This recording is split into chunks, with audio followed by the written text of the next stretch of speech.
দাঁড় করাই দেব। তাই ৭৬ নাম্বার সূরা, ২৯ নাম্বার পারা।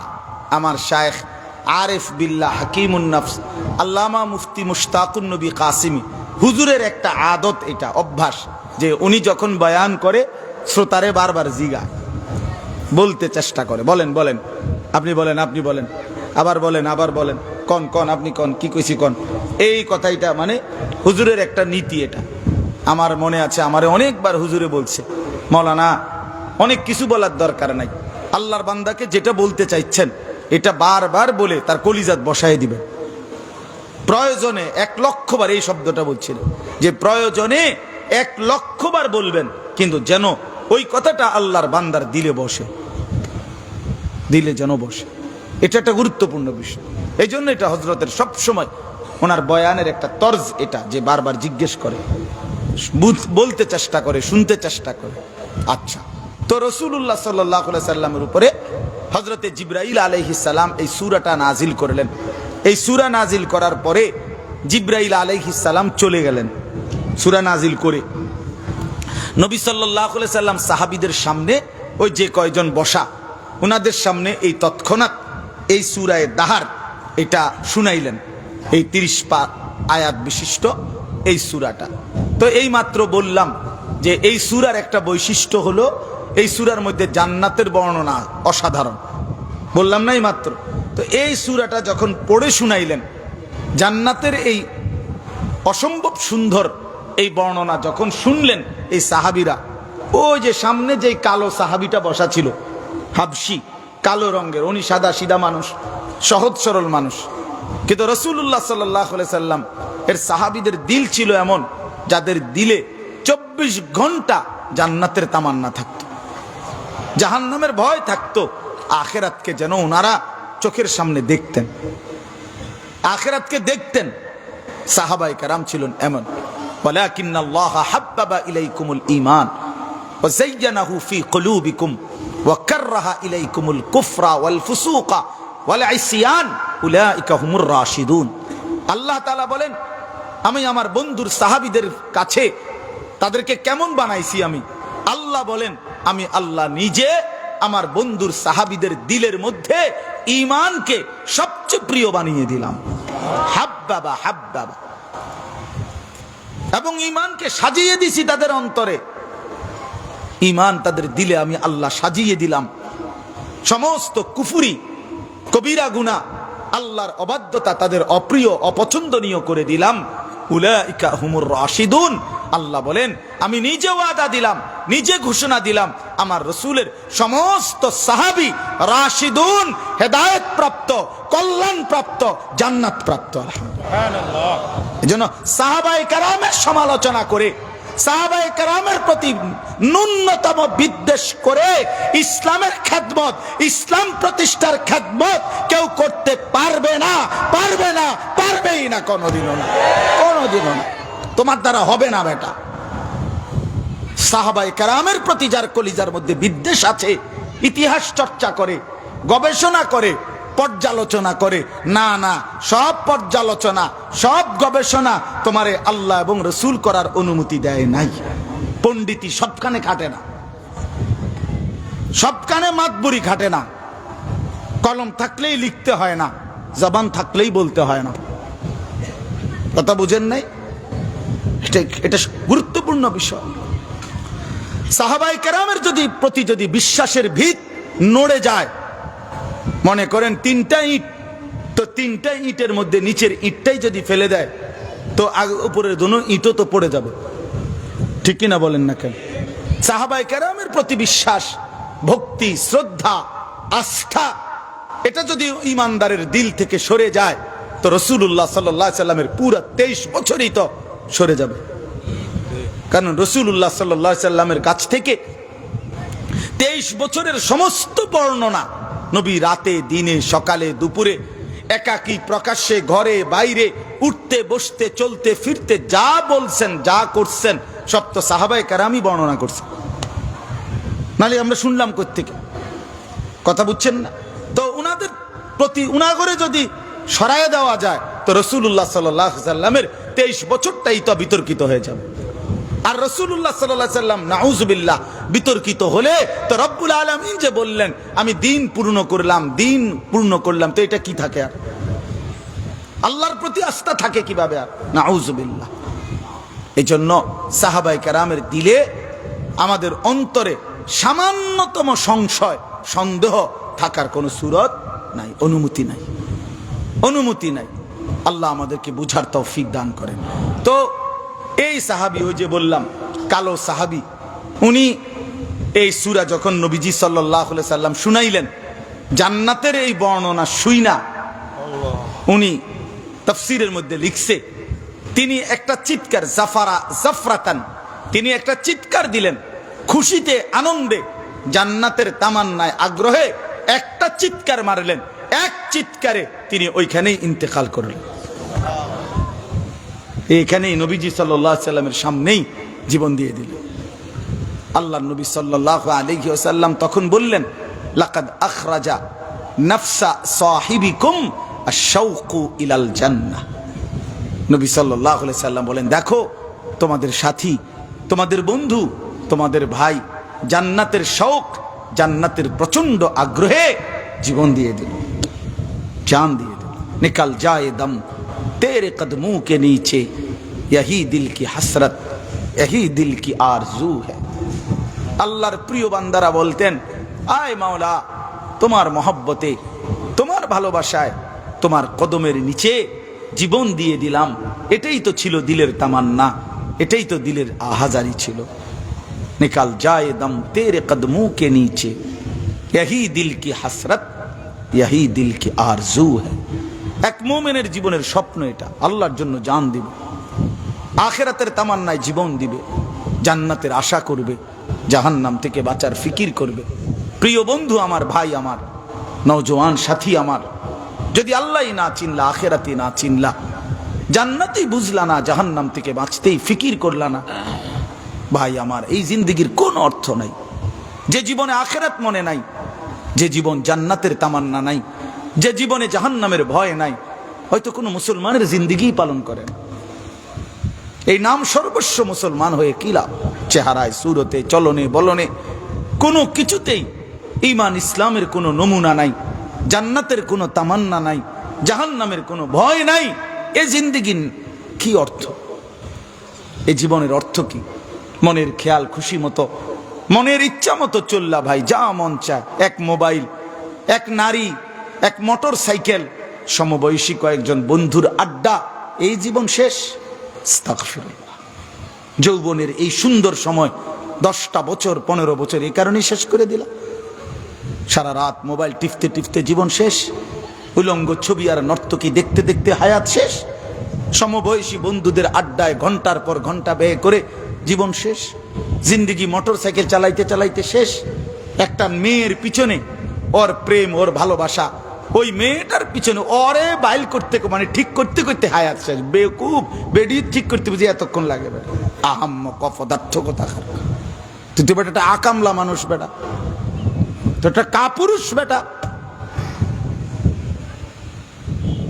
একটা বেডির পিছনে জীবন শেষ করে দিস। সারা দিন নারী, ছবি, নর্তকী, জিনা, ব্যভিচার। তীর কেন? অর্থাৎ তার ভিতরে একটা শাহওয়াত আছে, এই শাহওয়াতটার জন্য সেরকম পাগল পারা। তো আল্লাহ তাআলা বান্দার দিলে, বান্দার শরীরে আল্লাহ তাআলা যেই চাহিদা তৈরি করছেন, সেই চাহিদা পূরণের ব্যবস্থাও আল্লাহ তাআলা করেছেন। যিনি তৃষ্ণা দিয়েছেন তিনি পানি দিয়েছেন, যিনি ক্ষুধা দিয়েছেন তিনি খাবার দিয়েছেন, ঠিক যিনি যৌন চাহিদা দিয়েছেন তিনি হালাল স্ত্রীর ব্যবস্থাও রেখেছেন। এ তো সহজ হিসাব। এর জন্য এরকম কুত্তার মতো পাগল হয়ে যাওয়ার কিচ্ছু নাই। পূর্বপুরুষ যুগ যুগ ধরে স্বামী স্ত্রীর পবিত্র বন্ধন, নারী পুরুষের পবিত্র বন্ধন, বিবাহের পবিত্র বন্ধন, এর মাধ্যমেই তো মানব প্রজন্ম এই পর্যন্ত আসছে। ওয়াবাসসা মিনহুমা রিজালান কাসীরান ওয়া নিসাআ। আল্লাহ তাআলা বলেন, আদম এবং হাওয়া এই দুইজনের সম্পৃক্ত হওয়ার পরে এই স্বামী স্ত্রী, পৃথিবীর প্রথম বন্ধন কি? স্বামী স্ত্রী। বুঝেন নাই কথা? বাবা মা, ভাই বোন, চাচা বাতিজা শালা দুলাভাই, হ্যাঁ, স্বামী স্ত্রী, এর মধ্যে প্রথম এই যে বন্ধন, এইগুলো বন্ধন না, এই প্রথম বন্ধন কি? স্বামী স্ত্রী। আদম এবং হাওয়া ভাই বোন না, না না, স্বামী স্ত্রী। তাহলে পৃথিবীর প্রথম বন্ধন কি বলেন না কেন? স্বামী স্ত্রী। তো আল্লাহ তাআলা বলেন এর মাধ্যমে আমি পরবর্তীতে এই পৃথিবীতে এই দুইজনের ধারাবাহিকতাই অসংখ্য নারী এবং পুরুষ ছড়িয়ে দিয়েছি। ওয়াবাসসা মিনহুমা। তো এটা তো চলবে ভাইয়া, এর জন্য এত পাগল হওয়া কেন? আমার যুবক ভাই তোমাদেরকে বলছি, আলাদা আলাদা। মন তো চাই তোমার কাছে গিয়ে বলি, কানে কানে কই, এত খারাপ বলে বালা না। মানুষের বাচ্চা এত নষ্ট হয় না। এক নারীর জন্য এত পাগল কুত্তার মতো হওয়ার কিচ্ছু নাই। এটা পরে দেখবে হুদ একের ধোকা। দিল্লি কা লাড্ডু जो खाएगा वो भी पछताएगा, जो नहीं खाएगा वो भी पछताएगा। দেখবে শুধু শুধু আয় হায় রে, জিন্দিগিটা না শেষ করে দিলাম। আমি কয়দিন আগে পাকিস্তান গেছিলাম, এই অক্টোবরের লাস্ট সপ্তাহে। আপনার করাচি গেছি, লাহোর গেছি, ইসলামাবাদ গেছি। তো লাহোর গেছি, আর সারাদিন ঘুরবার পরে লাহোরে জিজ্ঞাসা করলাম যে লাহোরের সবচেয়ে ঐতিহাসিক খাবার কি? বলছে লাহোরের বিরিয়ানি, খুব স্বাদের বিরিয়ানি। তো ভালো একটা রেস্টুরেন্টে গেছি, লাহোরের বিরিয়ানি বলে খুব প্রসিদ্ধ বিরিয়ানি। এগুলা বললাম লাহোরের বিরিয়ানি দিত। কয়টা চাউলের মধ্যে একটা মুরগির পিস দিছে, এটা মনে রৌদ্রে শুকাইয়া দিছে। এটার মধ্যে এক বিন্দু স্বাদ, বিশ্বাস করে কিচ্ছু নাই এটার ভিতরে। হায় হায়, আমি বললাম আরে কও খিমিয়া, এতটা সময় আমারে ঘুরাইয়া এই আশায় আশায় বইয়া রইলাম, ভালো কিছু খাইলামও না, লাহোরের বিরিয়ানি কিচ্ছু নাই এটার ভিতরে। শুধু শুধু জিন্দিগি নষ্ট না করা দোস্ত আমার, বন্ধু আমার। নারীর পিছনে অশ্লীলতা অসভ্যতার জন্য জীবনটা শেষ করে দেওয়া একদিন আফসুস ছাড়া আর কিছুই মিলবে, আফসুস ছাড়া কিছু মিলবে। আল্লাহ আমাদেরকে বুঝ দান করেন। তো ভাই বলতেছিলাম যে সাহাবায়ে কেরামের কলিজার ভিতরে আখিরাতের তামান্না ছিল, জান্নাতের আশা ছিল। এজন্য জান্নাতের কথা শুনে, হ্যাঁ, এই সাহাবী একটা চিৎকার মাইরা জান্নাতের তামান্নায় জীবন দিয়ে দিছে। সুবহানাল্লাহ। আর একটা ছোট্ট উদাহরণ বলি।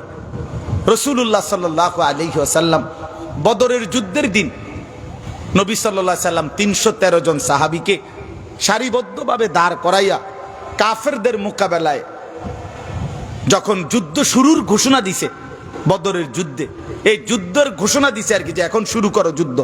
এই যুদ্ধ শুরু করতেই সাহাবীদের দিকে তাকাইয়া আল্লাহর নবী সাল্লাল্লাহু আলাইহি সাল্লাম একটা ঘোষণা দিছে। নবীজি একটা আয়াত পড়ছে আর কি, নবী ওয়াসারিউ ইলা মাগফিরাতিম মির রাব্বিকুম ওয়া জান্নাতিন আরদুহাস সামাওয়াতু ওয়াল আরদ। নবীজি বললেন দৌড়াও, ছুটে আসো আল্লাহর মাগফিরাত এবং আসমান জমিন প্রশস্ত জান্নাতের দিকে। অর্থাৎ এখন আল্লাহর নবী বুঝাইতে চাইছেন, ছোট আসো, দৌড় দাও, জীবন দাও এখন কাফেরদের মোকাবেলায়, আর আল্লাহর কাছে সুপ্রশস্ত জান্নাত বুঝে নাও। জান দাও, জান্নাত নাও। কি দাও আর কি নাও? হ্যাঁ, জানো এটাই বলছেন আল্লাহর নবী, যে জীবন দাও আল্লাহর জন্য, আর কি জান্নাত বুঝে নাও। দোস্ত আমার, ফিলিস্তিনের মজলুম মুসলমান, ফিলিস্তিনের মুজাহিদ প্রতিদিন যারা রক্ত ছড়ায়, আল্লাহর কসম তারা রক্ত ঝরায় না, বরং জান্নাত কিনে নিচ্ছে, জান্নাত নিচ্ছে। প্রতিটা রক্তের ফোঁটার মধ্যে জান্নাতের মেহমান দাঁড়িয়ে আছে, জান্নাতের মেহমান দাঁড়িয়ে আছে। সারা পৃথিবীর মুসলমান, আমাদেরও যুবক ভাই তোমাদের ভাবা উচিত, প্রতিদিন মুসলমানের তাজা রক্তে আল্লাহর জমিন ভেসে গেছে। মুজাহিদিন প্রতিদিন জীবন দিচ্ছে। এই সেই দিন ইয়াহিয়া সিনওয়ার শেষ মুহূর্তে পর্যন্ত লাঠি ছুড়ে দিয়ে দুশ্মনের কাছে প্রতিবাদ জানাইছে যে আমি জীবনের শেষ মিনিটেও আমি তোদের সাথে আপোষ করলাম না। এত রক্ত, এত শাহাদাত, এত খুন, এত জীবন দ্বারা দিচ্ছে, যেখানে মুসলমানের রক্তে জমিন ভেসে গেছে। ভাইয়া, এই সময়ে, এই মুহূর্তে যখন মজলুম মুসলমানের রক্তে গড়াগড়ি খায়, তখন তুমি বসে বসে মোবাইলে অশ্লীল ছবি দেখো, নর্তকী দেখো, নাচ দেখো, জিনা দেখো, বেবিচার দেখো, সারা রাত উলঙ্গ ছবি দেখো, তুমি একটা দিনও নামাজ পড়ো না, ফজর পড়ো না। আমার বন্ধু, মুসলমানের সন্তান এত বড় পাষাণ হইতে পারে না। এটা ইনসাফ না, এটা ইনসাফ হইতে পারে না বাপ। মুসলমানের ঘরে জন্ম নিয়া মুসলমানের বাচ্চা এত বড় নির্মম হইতে পারে না। আমি যদি দেখি আমার মজলুম ভাইয়ের মায়ের বোনের রক্তে গড়াগড়ি খাচ্ছে, তখন বুঝি আমার কথা এটাই ছিল, আমার দায়িত্ব বুঝি আমি বসে বসে মোবাইলে শেষ করে দেব, আমি খামখেয়ালি আর অসভ্যতায় জীবন শেষ করে দেব। এটা কথা হলো কোন? আল্লাহ আমাদেরকে বুঝার তৌফিক দান করেন। দেখেন হুজুর কি পরিমাণ নওজোয়ান, দেখেন দেখেন মুশারফ ভাই কি পরিমাণ মুসলমানের নওজোয়ান। আল্লাহ সবাইকে কবুল করেন, প্রতিটা ছেলেকে আল্লাহ তাআলা হিম্মত দান করেন। তোমরা জাগলে ইনশাআল্লাহ ইসলাম জায়গা যাবে। নওজোয়ান তোমরা ফিরলে ইনশাআল্লাহ ইসলাম বিজয়ী হবে, ইসলাম বিজয়ী হবে। একটা সেজদা দাও, এক এক সেজদায় আল্লাহর আরশ কাঁপা ওঠে। যুবক সেজদা দিলে আল্লাহর আরশ কাঁপা ওঠে। যুবক সেজদা দিলে আল্লাহ আরশে আজিম থেকে ডাক দিয়া বলে, নওজোয়ান আমারে সেজদা দিলি, ঠিক আছে আমি ওয়াদা দিলাম আমি তোরে হাসরের ময়দানে আমার আরশের ছায়ায় জায়গা দেব। শাবুন নাশাআ ফি ইবাদাতিল্লাহ, যে যুবক তার যৌবনকাল আল্লাহর ইবাদতে কাটায়, রাসূলুল্লাহ সাল্লাল্লাহু আলাইহি সাল্লাম বলেন আল্লাহ তাআলা সেই যুবককে সরাসরি আল্লাহর আরশের নিচে হাসরের ময়দানে জায়গা দিয়ে দেবে। বাহ বাহ বাহ, মজাটাই আলাদা। বাকি ফোলা ফাইন তখন চাইব কিরে তেদি হ্যাঁ নেবো স্টেজে বসা। অন্য ছেলেরা তখন দেখে বলবে হাসরের ময়দান, হায় হায় আমরা সাথে যে চলতো ওই যে স্টেজে বসে রয়েছে হাসরে। আল্লাহ তৌফিক দান করেন। চলেন এবার এই 3 আয়াতের তরজমা বলেই আমার কথা আমি শেষ করছি। এই 3টি আয়াতের তরজমা হলো আল্লাহ তাআলা আমাদেরকে একটা কথা মনে করাইছেন। প্রথম এই কথাটা মনে করাইছেন যে বান্দা তুমি শুধু এদুর মনে রাখো, তুমি মানুষ, তোমারে আমি বানাইতে গিয়ে একটি লম্বা সময় পার করছি। যখন তোমার কোনো নাম নিশানা আলোচনা, তোমার কোনো নথি কিচ্ছু ছিল না পৃথিবীর বুকে, এত লম্বা সময় আমি তোমারে সৃষ্টি করবার পিছনে ব্যয় করছি, যেই লম্বা সময়ে তোমার উল্লেখ করার মতো কোনো কিছুই ছিল না। আল্লাহ তাআলা মানুষকে 7টি ধাপে সৃষ্টি করেছেন। কয়টি ধাপে? 1 নাম্বার মাটি, 2 নাম্বার বীর্য, 3 নাম্বার জমাট রক্ত, 4 নাম্বার গোশতের টুকরা, 5 নাম্বার হাড্ডির খাঁচা, 6 নাম্বার গোশতের আবরণ মানে হাড্ডির যে কঙ্কালটা এটার উপরে গোশত লাগাইছেন, 7 নাম্বার রূহ ফুঁকে দিয়ে মায়ের পেট থেকে বের করছেন। কয়টা হলো? 7টা। তো 1 নম্বরে মাটি, এই মাটি হিসাবে মাটির যেই এই যে মাটি, এই মাটির মধ্যে আল্লাহ তাআলা আমাদের প্রত্যেকের সৃষ্টির উপাদান আল্লাহ তাআলা কত হাজার বছর থেকে রাখছেন পৃথিবীর কেউ জানে না। কোন মাটিতে কার অস্তিত্ব আছে আমরা কেউ জানি না। আল্লাহ তাআলা বলেন লম্বা সময়, এই দাহার মানে যুগ যুগ, আমরা বলি না যুগ যুগ ধরে, এই যুগ এই শব্দের অর্থ এটা, দাহার মানে যুগ যুগ ধরে লম্বা সময় আল্লাহ তাআলা মাটির মধ্যে আমাদের সৃষ্টির কণিকা আল্লাহ রাখছেন। মাটির থেকে আল্লাহ তাআলা নির্দিষ্ট পরিমাণ খাবার উৎপাদন করছেন। এই নির্দিষ্ট পরিমাণ খাবার থেকে একটি নির্দিষ্ট পরিমাণ খাবার আমার বাবা ভক্ষণ করছে। এই খাবার থেকে আমার বাবার বীর্যের ফোঁটা তৈরি হয়েছে। সেখান থেকে বাবা মায়ের নির্দিষ্ট মিলনে বাবা মা উভয়ের মিশ্র বীর্য, উভয়ের বীর্য একত্রিত করে আল্লাহ তাআলা মায়ের জরায়ুতে স্থাপন করেছেন। সেখান থেকে আবার 10 মাস লাগাইয়া ধীরে ধীরে ধীরে ধীরে প্রসেসিং করে একদিন আমারে মায়ের পেট থেকে পৃথিবীর এই আলো দেখাইছে। এখন কতদিন যাবত আমি মাটির মধ্যে ছিলাম, কতদিন যাবত আমি খাদ্যের কণিকার মধ্যে ছিলাম, কতদিন যাবত আমি বাবার বীর্য হিসাবে ছিলাম, কতদিন পরে আমি মায়ের জরায়ুর মধ্যে আসলাম, কতদিন পরে আমি আবার সেখান থেকে ধীরে ধীরে আমার আল্লাহ আমারে তৈরি করে পৃথিবীতে আনলেন। এই যে লম্বা সময়, আল্লাহ বলেন হাল আতা আলাল ইনসানি হিনুম মিনাদ দাহরি লাম ইয়াকুন শাইআম মাযকুরা, প্রতিটা মানুষের উপর দিয়ে গিয়েছে যুগের পর যুগ লম্বা সময়, যখন সে কোনো উল্লেখ করার মতো, তার কোনো নাম ঠিকানা আলোচনা পর্যালোচনা কারো কাছে ছিল না। আল্লাহ বলেন সেই লম্বা সময়ের পরিক্রমার পরে আলোচনাহীন, নাম নিশানাহীন সেই মানুষকে ইন্না খালাকনাল ইনসানা মিন নুতফাতিন আমশাজ, আমশাজ মানে মিশ্র, স্বামী স্ত্রীর মিশ্র বীর্য থেকে আমি আল্লাহ তাকে একদিন মায়ের জরায়ুতে অস্তিত্বে এনেছি, সৃষ্টি করেছি, এরপরে মায়ের পেট থেকে বের করেছি। আল্লাহ বলেন এতটা লম্বা সময় যে লাগাইলাম তোমারে বানাইতে, তোমার কি একটাবার উচিত না এ কথা জিজ্ঞাসা করা যে আল্লাহ তাইলে আপনি আমারে কেন বানাইছেন এতদিন লাগায়া? কথা বুঝছেন না? কেন বানাইল? এতটুকু বিবেক যদি না আসে, আরে ভাইয়া এদুর যদি বুঝ না আসে যে আল্লাহ আমারে কেন বানাইলেন, কেন সৃষ্টি করলেন, তো তাহলে আমি আর মানুষ হইলাম কই? আমি আর মানুষ হলাম কই? আমারে আকল দিয়ে লাভ হলো কি? আমারে বুদ্ধি বিবেচনা দিয়ে লাভ কি হলো? আমারে তো জন্তু জানোয়ার বানাইলেই ভালো হইতো। তো আল্লাহ তাআলা বলেন আমি এই লম্বা সময় পার করে তোমাকে বানিয়েছি বান্দা, কেন জানো? নাবতালিহি, পরীক্ষা করার জন্য। কি করার জন্য? বলেন না কি করার জন্য? নাবতালিহি, নাবতালিহি, নাবতালিহি লিয়াবলুয়াকুম, লিনাবলুয়াহুম ওয়ালা নাবলুয়ান্নাকুম ওয়া নাবলুকুম, সবই কোরআনের শব্দ, অর্থ পরীক্ষা, পরীক্ষা, পরীক্ষা, পরীক্ষা। কি পরীক্ষা? আল্লাহ তাআলা বলেন পরীক্ষা করতে চাচ্ছি, তুমি একটি অনির্দিষ্ট হায়াত অল্প কয়দিনের তোমারে আমি দুনিয়াতে দিছি, তাও কয়দিন কইতাম না, আমি জানি কয়দিন। এই কয়দিনের হায়াত দিয়ে আমি আল্লাহ দেখতে চাচ্ছি স্থায়ী যেই ঠিকানা গন্তব্য তুমি জান্নাত, সেখানে যাইতে চাও নাকি জাহান্নামে যাইতে চাও। এই পরীক্ষার জন্য আমি আল্লাহ তোমারে এই সংক্ষিপ্ত হায়াত দিয়ে দুনিয়াতে পাঠাইছি। এখানে কোনো তুমি চাইলেও আমি রাখতাম না, না চাইলেও তোমারে আমি রাখতাম। কথা বুঝছেন না? তোমারে কিন্তু আমি আসলে এনে রাখতাম না, এনে থাকতে দিছি অল্প কয়দিন।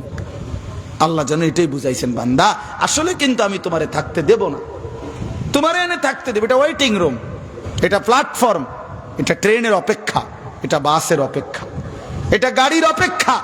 গাড়ি আসলেই উঠে যাইতে হবে, মৌত আসলেই চলে যেতে হবে, চলে যেতে হবে। তো আল্লাহ তাআলা বলেন অতএব ওই স্থায়ী গন্তব্য জান্নাত কিংবা জাহান্নামের পরীক্ষার জন্য আমি তোমাকে পাঠিয়েছি। এখন প্রশ্ন হলো, এই কথা শেষ, এখন প্রশ্ন হলো আল্লাহ তাআলাকে যদি বলেন আল্লাহ তাহলে আমি বুঝলাম আমারে আপনি পরীক্ষার জন্য বানাইছেন। 2 নম্বরে আমি এটা বুঝলাম আমার পরীক্ষা হলো আমি কি জান্নাতে যাইতে চাই না জাহান্নামে যাইতে চাই। তো আমিও সিদ্ধান্ত নিলাম পরীক্ষা দিমু। কথা বুঝেন নাই? আমি পরীক্ষায় উত্তীর্ণ হতে চাই। এখন আপনি পরীক্ষায় পাশ করার জন্য আমার কি ব্যবস্থাপনা দিছেন, মানে কি দিছেন আমি যার দ্বারা পরীক্ষায় পাশ করবো? বই কই, খাতা কই, সিলেবাস কই, প্রশ্ন কই, স্যার কই? কথা বুঝছেন না? আমি ওটি বুঝতে দেবে না। তো আল্লাহ তাআলা বলেন আমি তোমাকে 3টা জিনিস দিয়েছি। কয়টা জিনিস? 1 নাম্বার ফাজআলনাহু সামিআম বাসীরা, আমি আল্লাহ শুনবার মতো কান দিয়েছি, দেখবার মতো চোখ দিয়েছি। এই 2টা অঙ্গ উদাহরণস্বরূপ বলছে, তাফসীরের মধ্যে লিখছে, অর্থ হইল আল্লাহ বলেন আমি তোমাকে এমন একটা শরীর দিছি, আমি আল্লাহ যতগুলো হুকুম করেছি, যতগুলো নিষেধ করেছি, সবগুলো হুকুম পালন করা, সবগুলো নিষেধ বর্জন করা। আল্লাহর কসম, আল্লাহ বলে বান্দা তোমার শরীরের মধ্যে আমি হুকুম পালন করা, নিষেধ বর্জন করার শতভাগ যোগ্যতা দিয়েই তোমার শরীর আমি আল্লাহ বানাইছি। এমন একটা হুকুম নাই যেটা তুমি পারবা না, এমন কোনো কিছু আমি বলি না, এমন নাই। তুমি রুকু দিতে পারতা না, তোমার কোমর বাঁকা হয় না, অথচ আমি তোমারে রুকু করতে বলছি না বান্দা, এমন জুলুম আমি করি না। তুমি সেজদা দিতে পারতা না, মানে তোমার হাঁটুও ভাঙ্গে না, কোমরও ভাঙ্গে না, কনুইও ভাঙ্গে না, নিচের দিকে তুমি যাইতেই পারো না। আমনে যদি এটা বলতাম যে আল্লাহ আমারে আমনে বানাইলেন তাল গাছ, অন কইতে আছেন সেজদা দিতাম, তো এইটা কি কইলেন আমারে, তো তাইলে না জুলুম হইতো। কথা বোঝেন নাই? কিন্তু এখন আল্লাহ তাআলা আমাদের যেই দেহ বানাইছেন, এই দেহে আল্লাহকে সেজদা করার যোগ্যতা আছে আমাদের? বলেন না ভাই, রুকু করার যোগ্যতা আছে আমাদের? আত্তাহিয়াতুর জন্য বসবার যোগ্যতা আছে আমাদের? হাত তুলবার যোগ্যতা আছে আমাদের? কোন অজু, গোসল, নামাজ, রোজা, হজ, যাকাত, জিকির, তেলাওয়াত কোনটার যোগ্যতা নাই অথচ আমারে করতে বলছে? কোনটা নিষেধ যেটা করছে ছেড়ে দিতে অথচ আমি এটা সম্ভব না? মনে করেন যে আমার যদি অবস্থা এমন হইতো যে আমি যদি কোনো মহিলার দিকে তাকাই, হুজুর চাইলে আর মাথা নিচের দিকে নামাইতারি না, আমি এমনি চাইয়া তখন লাগে আমার এমন গার, এটা এমন যে এটা নিচের দিকে নামে না, বেডিটের দিকে চাইয়ে থাকি। তা তাইলে না বলতেন এটা অযৌক্তিক? আমারে তো বলছে চোখ নামাইতে ভিন নারী থেকে না দেখতে, কিন্তু আমার তো মাথায় নামাইতে পারি না, আমি গাঁড়ে নামাইতে পারি না, তাইলে না বলতে? এখন গাঁড় নামাইতে পারিনি আমরা, কথা বলেন না কেন? তো তাইলে অসুবিধা কোথায়? অসুবিধা কোথায়?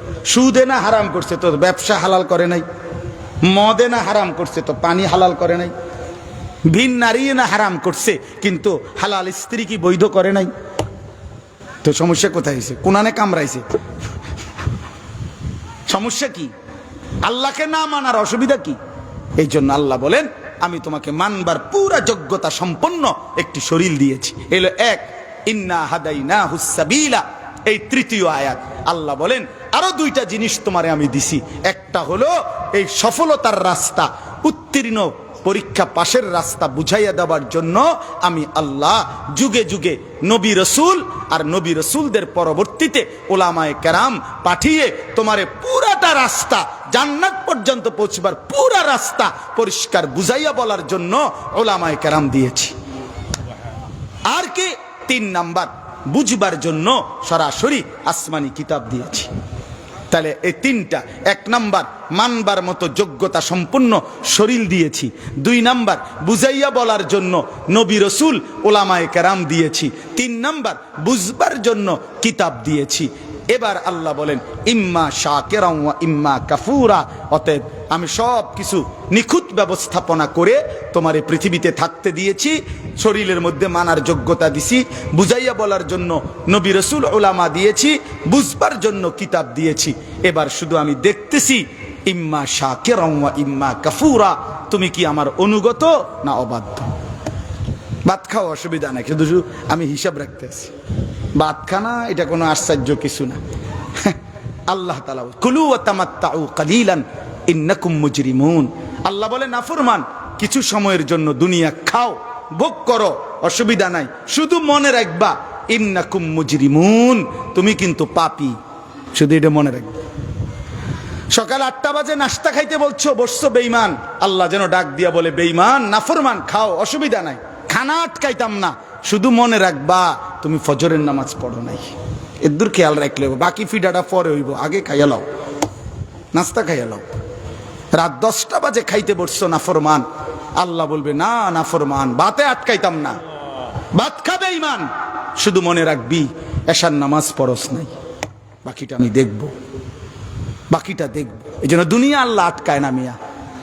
ওই ভাত মাছ চাল ডাল, খানা খাদ্য, ঘুম আহার নিদ্রা, পেশাব পায়খানা, যৌন চাহিদা পূরণ, এগুলো আল্লাহ তাআলা দুনিয়া আটকায় না। দুনিয়া তো আল্লাহ তাআলা খাইতে পড়তে ঘুমাইতে যৌন চাহিদা পূরণ করতে, এটা তো আল্লাহ তাআলা কুত্তারেও খাওয়ায়, তোমারে খাওয়াইতো না। আল্লাহ কি কুত্তারে খাওয়ায় না? তো তোমারে খাওয়াবে না? শুকরেও তো আল্লাহ খাওয়ায়, জন্তু জানোয়ারকে তো আল্লাহ তাআলা খাওয়ায়, তোমারে খাওয়াবে না কেন?